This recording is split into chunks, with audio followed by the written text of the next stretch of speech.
Hi guys, me again, the HEMA Reviews guy. Today I will give you just the first impressions, not a review, just the first impressions of this sword. So as you can see by the shield, this is a Chlebowski feather.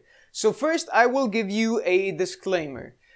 If you want to order from Chlebowski, you should definitely know that he does not stick to deadlines much. So he will give you your sword and he will only take payment when the sword is ready to be shipped to you, but don't expect him to follow deadlines. So if he says that the sword will be done in a month, expect it in about half a year. Perhaps. Maybe 4 months, maybe half a year. I've known of people that have waited for their swords for a year. So if you really need a sword right now, he is not the guy to go to. If you want to get a backup sword and you think your sword that you currently own will still hold for a while, then this is an option for you. Now, to the sword itself. This sword is 131 centimeters long. The blade is around 101 centimeter, 100.5 centimeters, let's say, and the handle is 30 centimeters. The point of balance is at 6.5 centimeters. Center of percussion is right where it needs to be here, and here it's actually a little bit high. So it might cause some wrist fatigue if you're not used to it. However, the sword is stiff enough that this shouldn't be a major problem. It might still be annoying for some, but it shouldn't be a major problem. The flex is quite good. Now, I have personally, and without any outside assistance, devised a way of measuring flex that has never been done before, and especially not by Black Fencer, and Keith Farrell has definitely not written an article about it, which is basically you take a sword, you put it on a scale, and you press it down.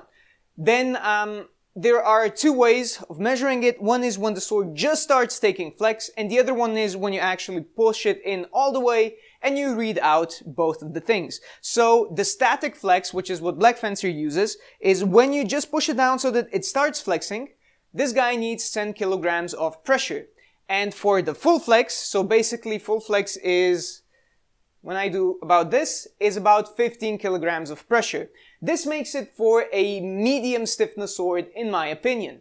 It is still a little bit, it can be whippy, it can be made to do these things, but not much. So the flex is actually quite good. Also, as you can see, the way the flex is done is that it doesn't have any one specific point where it flexes, but rather it flexes throughout. Again, a very good thing.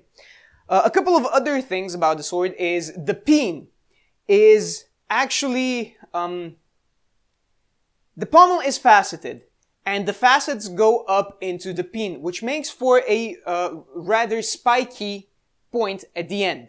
Now, even though aesthetically it does look quite nice, even though not that much nicer from a regular peen, if you are doing Ringen am Schwert and you by accident hit someone in the head or in the mask with this, it is more dangerous than regular peen. By the way, don't hit people with the pommel to the mask because it will leave a dent. Another weird thing about this is that the blade is also peened to the crossguard. If you are using it without any gloves, this might be a little bit uncomfortable because the points are here and they are sticking out. However, with gloves, it isn't really an issue, and if it helps keep the crossguard in place, that is fine. The point is a very nice and wide rolled tip. I have to say, I have started preferring the thickened points, but this one is actually really nice. I like it a lot because it gives you a lot of surface area for the impact. The edges are very nice and rounded, and there is a very wide fuller, which is weird for a sword of this price. So this costs about 200 euros, I think. I will give you the correct sum right over here, right now. Okay.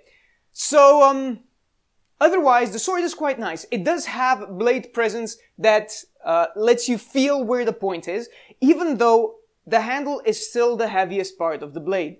It feels very handle heavy, perhaps because the point of the balance, as I said, is very close to the crossguard at 6.5 centimeters.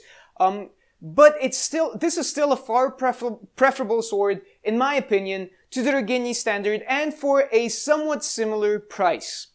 I really have no major qualms about it yet, except of course for the ordering process.